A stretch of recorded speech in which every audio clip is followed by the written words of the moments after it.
Chapter 11. Paradigms and Facts. Louis Leakey, director of Kenya's Center for Prehistory and Paleontology in Nairobi, described his discovery, together with his wife Mary, of a bit of skull and 2 teeth in these words, quote, "We knelt together to examine the treasure, and almost cried with sheer joy. For years people had been telling us that we'd better stop looking, but I felt deep down that it had to be there. You must be patient about these things." End quote. The time was July 17, 1959. This scene is a curious one on 2 counts. First, the scientist Leakey knew what he had found before he had examined it. He worked by faith and viewed his findings by faith. He was finding quote-unquote proof for a theory already accepted, and he accepted his finding as proof on sight. Second, the intense emotionalism and joy sound more like a revival experience than a scientific analysis. In the same article, author Pfeiffer, himself a true believer in evolution, reports on the intense emotionalism of evolutionists. Quote, "Among those leading the current research boom are adventurers, men with strong personalities and a willingness to spend their lives following up leads and hunches. This spirit apparently goes with strong emotions, and feelings often run high when it comes to interpreting evidence. Criticism is sometimes regarded, and perhaps intended, as a deep personal insult. Not long ago, a professor wrote an article questioning a former teacher, in the mildest possible terms, about the authenticity of a certain find, and ended a friendship of 30 years.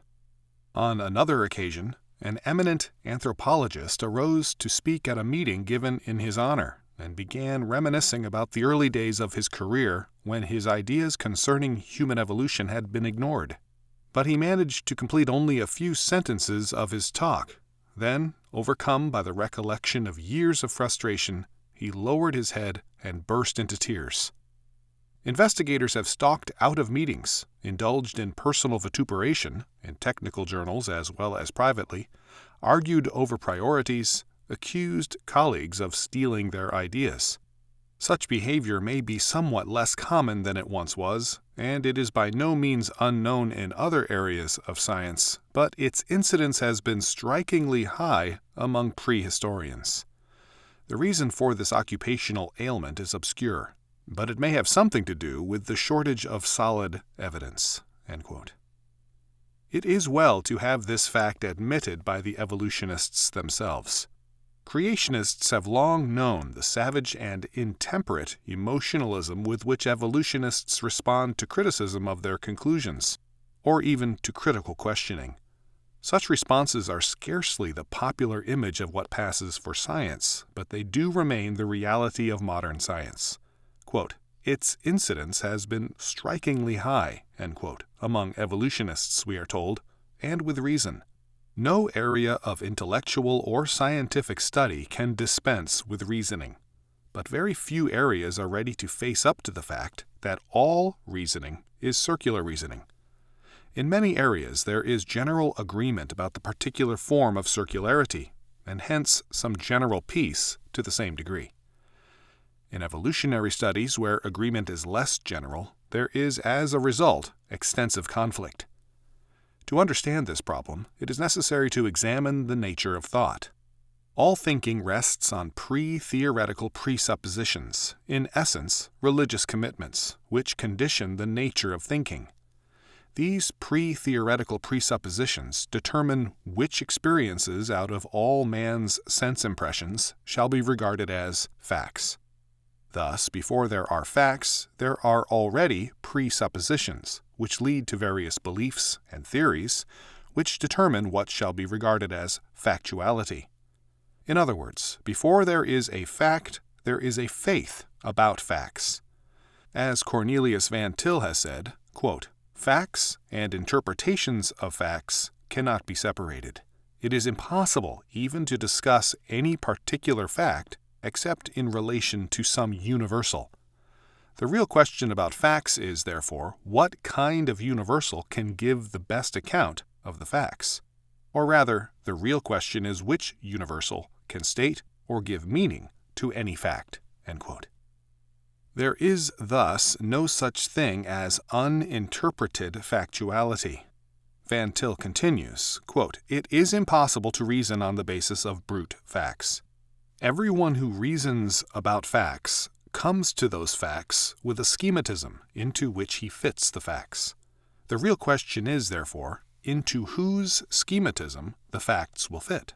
As between Christianity and its opponents, the question is whether our claim that Christianity is the only schematism into which the facts will fit is truth or not.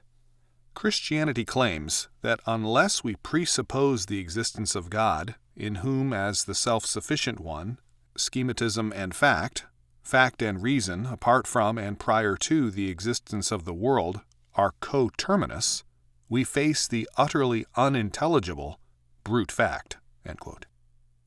To believe that quote-unquote brute facts can add up to knowledge is to believe that zeros can add up to something more than zero. The success of modern science has been due to its quote-unquote borrowed capital, because modern science is like the prodigal son. He left his father's house and is rich, but the substance he expends is his father's wealth. In 1939, Van Til wrote, quote, "Thus, the first step that the current scientific method is asking you to take is to assume that the facts that you meet are brute, that is, uninterpreted facts. I say you are asked to assume the existence of brute facts. If you did not assume this, you could not be neutral with respect to various interpretations given of the facts. If God exists, there are no brute facts. If God exists, our study of facts must be the effort to know them as God wants them to be known by us. We must then seek to think God's thoughts after Him. To assume that there are brute facts is therefore to assume that God does not exist." End quote. But in recent years, the older scientific attitude has been giving way to something that seems to be a recognition of Van Til's position. A physicist whose thinking is becoming very influential concedes the circularity of scientific thinking.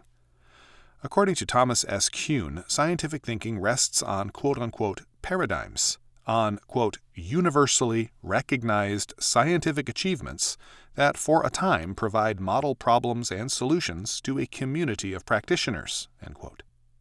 The term paradigms, he adds, quote, relates closely to normal science, end quote. The paradigm is a body of presuppositions which make science possible.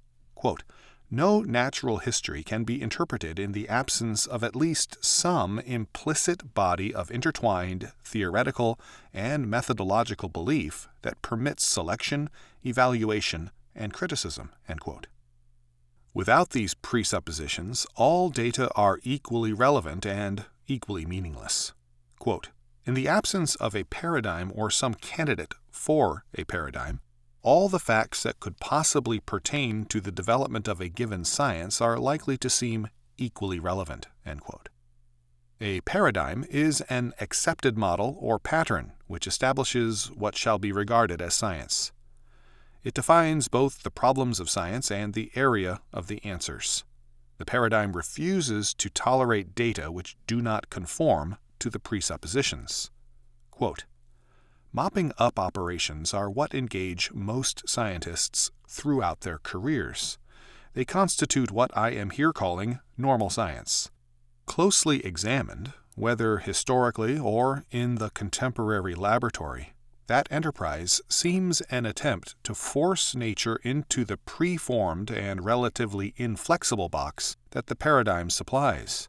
No part of the aim of normal science is to call forth new sorts of phenomena. Indeed, those that will not fit the box are often not seen at all. Nor do scientists normally aim to invent new theories, and they are often intolerant of those invented by others. Instead, normal scientific research is directed to the articulation of those phenomena and theories that the paradigm already supplies. Perhaps these are defects. The areas investigated by normal science are, of course, minuscule. The enterprise now under discussion has drastically restricted vision, But those restrictions, born from confidence in a paradigm, turn out to be essential to the development of science. By focusing attention upon a small range of relatively esoteric problems, the paradigm forces scientists to investigate some parts of nature in a detail and depth that would otherwise be unimaginable." End quote. A paradigm is thus, quote, "a criterion for choosing problems." End quote. Other problems are dismissed as, quote-unquote, metaphysical, although they may have been relevant previously. Science, Kuhn says, progresses rapidly because it chooses only those problems it can solve in terms of its paradigm. The paradigm will actually, quote, insulate the community from those socially important problems that are not reducible to the puzzle form, end quote. That is, to the form required for solution by the paradigm. There is no science without commitment to a paradigm. Kuhn speaks, quote, of the paradigm-embodied experience of the race, end quote. Man operates in every area in terms of basic presuppositions, and these presuppositions tell him what reality is. Returning to science, Kuhn points out that circular reasoning is used to defend the basic presuppositions. In times of change, quote, each group uses its own paradigm to argue in that paradigm's defense with a resulting circularity. The circular argument cannot be made logically or even probabilistically compelling for those who refuse to step into the circle, end quote. In times of change, a paradigm is stretched to the point where a somewhat new one begins to take over. The, quote, two scientific schools disagree about what is a problem and what is a solution, end quote. Paradigms have a priority in all scientific work. Paradigms change only with crises, with a scientific revolution. The reasons for the change, quote, do not derive from the logical structure of scientific knowledge, end quote. When the paradigm shifts, there is also a shift in what constitutes a problem and where the solution can be found. Paradigms are, quote, constitutive of science, but there is a sense in which they are constitutive of nature as well, end quote. Does this mean that there is an ultimate decree of God which can be discerned in all of nature? This Kuhn will not even consider. His own paradigm does not permit it. For him, each scientific revolution or change of paradigm is a change of worldview. In this sense, quote, when paradigms change, the world itself changes with them, end quote. Kuhn is not returning to a pre-Kantian belief in an objective world, tempting though that world is. He is clearly a post-Kantian humanist, a scientist who wants science without conceding reality to the world with which science is concerned. The measurements of science are not, quote, the given of experience, but the collected with difficulty, end quote. And laboratory operations and measurements are, he admits, quote, paradigm predetermined, end quote. What is their relation to the real world? Quote, but is sensory experience fixed and neutral? Are theories simply man-made interpretations of given data? The epistemological viewpoint that has most often guided Western philosophy for 3 centuries dictates an immediate and unequivocal yes. In the absence of derived alternatives, I find it impossible to relinquish entirely that viewpoint. Yet it no longer functions effectively, and the attempts to make it do so, through the introduction of a neutral language of observations, now seem to me hopeless, end quote. The sensory experience is itself paradigm determined as well as the interpretation. Thus, fact, as well as theory, are products of the paradigm, the presupposition.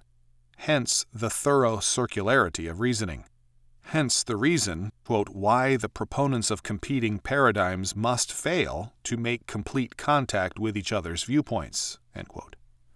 Paradigms so govern science that all past science is reviewed and seen in terms of progress towards the present paradigm, and, quote, the depreciation of historical fact is deeply and probably functionally ingrained in the ideology of the scientific profession, the same profession that places the highest of all values upon factual details of other sorts, end quote. What does all this add up to? Kuhn himself calls attention to the fact that except for the quotation from Francis Bacon, quote, "The term truth is not used by him. Evolution is a process from primitive beginnings, and that process can be described. But nothing that has been or will be said makes it a process of evolution toward anything." End quote. Is there a need to assume that some goal has been set by nature in advance? On the contrary, quote, "If we can learn to substitute evolution from what we do know for evolution toward what we wish to know, a number of vexing problems may vanish in the process." End quote. For many, Darwin's most significant contribution was the abolition of God and purpose, of teleological evolution. Is it really necessary to know goals and purposes, if such exist? And, quote, "What must nature, including man, be like in order that science be possible at all?" End quote. This is a basic question, but Kuhn sees no need to answer it. Quote, "What must the world be like in order that man may know it?" Kuhn raises this question. As Van Til repeatedly answered, the only possible response leads straight to the ontological trinity and the eternal decree. Kuhn is unwilling to answer the question. He is aware that presuppositions govern all thinking, and that scientific thinking rests on an eternal decree which gives law, structure, purpose, and meaning to all things. The basic paradigm is the eternal decree. But Kuhn suddenly becomes pragmatic in his conclusion, although in reality he always was. Quote, "Any conception of nature compatible with the growth of science by proof is compatible with the evolutionary view of science developed here. Since this view is also compatible with close observation of scientific life, there are strong arguments for employing it in attempts to solve the host of problems that still remain." End quote. Modern science is thus schizophrenic. It operates on the basis of two mutually exclusive paradigms. First, it assumes the eternal decree, whereby, instead of brute, meaningless factuality, God's law establishes and undergirds all reality. Second, it assumes the autonomy of man as the sole source of law and meaning in a meaningless world. In terms of its autonomy, modern science refuses to ascribe any goal or purpose to the universe. But, again, in terms of its autonomy, it can visualize a scientifically guided and created goal. Thus, Dandridge Cole believes that the goal is to be macrolife, quote, "a new form of gigantic size which has for its cells individual human beings, plants, animals, and machines. This is the kind of society or being which is likely to inhabit the moon and planetary colonies of the future." End quote. In his Politics, Aristotle defined man as a creature of the state, as a political animal. For these newer theorists, man is to be less a creature, merely a cell of the scientific socialist state. In other words, the choice is between God's absolute decree and man's absolute decree. By giving us an open choice about the question of purpose in the world, the scientists have given us a closed choice about themselves as absolute lords in terms of their purpose. Kuhn is right. Paradigms, patterns, are inescapable. Man can only live in terms of paradigms. When Moses was admonished to make all things according to the pattern showed to thee in the mount, Hebrews 8:5, this pattern was simply a reflection of the total pattern and decree in terms of which all things were decreed and made by God, Acts 15:18. This divine pattern or paradigm is denied by the modern evolutionary scientist. As a consequence, according to the Oakland, California Tribune science writer, quote, "The relentless juggernaut of science is swiftly shattering the world we know and generating a blizzard of ethical, moral, and legal problems which mankind is already being called upon to solve." End quote. However, it is not mankind but the scientists who feel called to offer a solution. A panel of the 48th Annual Meeting of the American College of Physicians felt there was no divine paradigm or law. Quote, no comfortable absolutes on which to rely in our moral dilemma, but rather that responsible choices have to be made by each of us as individuals as to an appropriate ethic or way of conduct in the ever-shifting confrontation with the realities of our tension-filled lives." End quote. So spoke Dr. Chauncey Leake of the University of California Medical Center. God's absolutes are ruled out, but man's absolutes are ruled in. Quote-unquote responsible choices have to be made in terms of our independence and ultimacy, and basically, these choices are to be determined by the scientific experts. Thus, Joshua Lederberg, professor of genetics at the Stanford University School of Medicine, feels that God's laws, as they relate to abortion, are quote-unquote savage. He denies to God any right to an absolute, even as he, Dr. Lederberg, pronounces one. Quote, "We cannot insist on absolute rights to life of a piece of tissue just because it bears a resemblance to humanity." End quote. Take your choice on abortion and all things else, the paradigm, pattern, law, or absolute of God, or that of Dr. Joshua Lederberg and his kind. You will live or die in terms of your decision. An Associated Press report states that, quote, "Mankind stands on the threshold of playing God because of the scientific breakthrough of the genetic code," a Michigan State University biophysicist believes. End quote. Dr. Leroy Augerstein predicted that this would occur, quote, "within 15 years." End quote. We are very openly being given our choice of gods, the God of Scripture or the new gods of science. And the scientists point to their own quote-unquote power with singular boastfulness. They have no doubts about themselves, however radical their doubts about Jesus Christ may be. The late medieval period portrayed the priests as bloated parasites. It was a cruel caricature in part, but it was effective, because it had a strong element of truth. Later, monarchs came in for similar abuse. Again, it was often unfair, but the aspect of arbitrariness did lend itself to caricature and attack. Sinclair Lewis in Elmer Gantry was also grossly unfair and yet very successful in that he put his finger on the egoism and lawlessness of evangelists. In recent years, the figure of the mad scientist has become commonplace in comic strips, novels, and films. Again, the caricature is unfair and at the same time telling in that it pinpoints the total lawlessness of scientists who have absolutized themselves and have seriously planned the remaking of humanity in terms of their imaginations. Their, quote, "dream of reason," end quote, is real, and it is madness. Moreover, it is logical. If men will not accept creationism, they cannot have the sovereignty of God. The revolutionary paradigm which will then govern men will be the, quote, "dream of reason," the paradigms of the autonomy and ultimacy of scientific man. The choice is between God's paradigm and man's paradigm, and men must reap the consequences of their choice. The widespread acceptance of Kuhn's paradigm clearly means that scientists have recognized their religious foundation, and they have self-consciously elected themselves as gods.